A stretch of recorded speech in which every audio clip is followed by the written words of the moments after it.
ئێمە بە قوربانی بندیوارەکان مەکەن، ئێمە بە قوربانی بندیوارەکان مەکەن.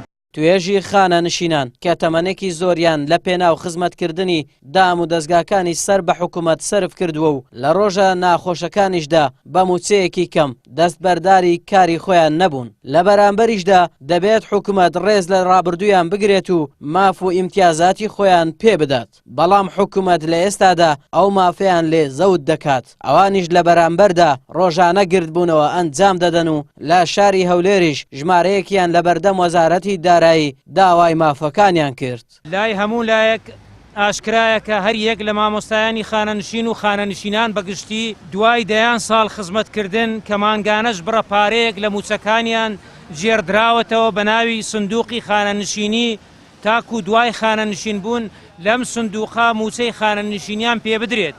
بەڵام بەداخەوە لە ماوەی ساڵانی ڕابردوو خانەنشینانی خاوەنی دەیان ساڵ خزمەتکردن موچەی خانەنشینیان کە مافی ڕەوای خۆیانە بەڕێک و پێچی پێ نەدراوە و وای لێ هاتووە دوای 2 مانگ ئینجا موچەیەکیان بۆ خەرج دەکرێت. ئەمەش غەدرێکی گەورەیە بەرامبەر بە هەزاران کەسی ماندوو دڵسۆز و خزمەتگوزار ئەنجام دەدرێت.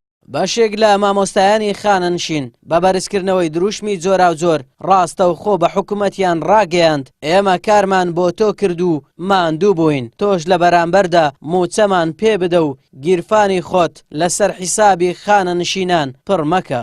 قانونی نییە، نابی دەست لە سندوقی تەقاعود بدرێت بە هیچ شێوەیەکی قانونی نییە و پێویستە بە هەموو شێوەیەکی ئەو پارەدا بندرێتەوە ئەو خلافەی نەخەنە ناحەیە سیاسی. ئەوان عیلاقەیان ناحەیەکی سیاسیە لەگەر مەرکەز هەیەە بەس ئەمە حکوومەتی هەرێمی کوردستانمان هەیە دەبی ئەو دیفاع لە ئێمە بکە نەگە و بە حەقیمە بخواتن. هیچ بڕایەکمان بە بەڵێنەکانی حکوومەت نەماوە لە چاکسازیەکەی نەو بەڵێنانێک کە پێیان پیاگە نرخی نەوت بەرز بێتەوە پاشەکەوتی موچە دەگۆڕینیان زیادی دەکەن هەموو بەڵێنەکانیان بە درۆ دەرچوو لە 26 دلار و نەوت ئێستا بە 65 دلارە و هەروەها لێرەوە پەیامە پیرۆزبایشم بۆ وەزیری دارایی هەیە لەبەرەوە پۆستێکی نوێشی وەرگرتووە ساڵێشکە و دەمانم بۆ چوونی من پەتاتەش لە 15,000 وەک ئابووریەت جوانەکەیانە ئەوەش خەڵک هیچ بڕایەکی پێیان نەماوە. ئێمە بەس بۆ گلەی هاتوین دەنا من نەبڕوان بە پاکسازی و چاکسازی هیچ شتێکیان نەماوە، تەنها سیاسەتی وان برسیکردی خەڵکە.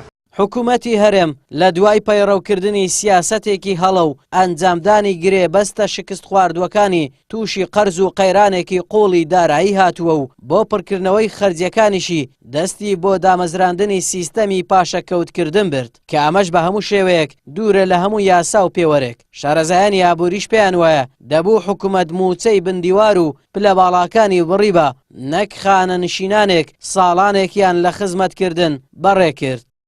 ئاراس عەزیز کەناڵی پێام هەولێر.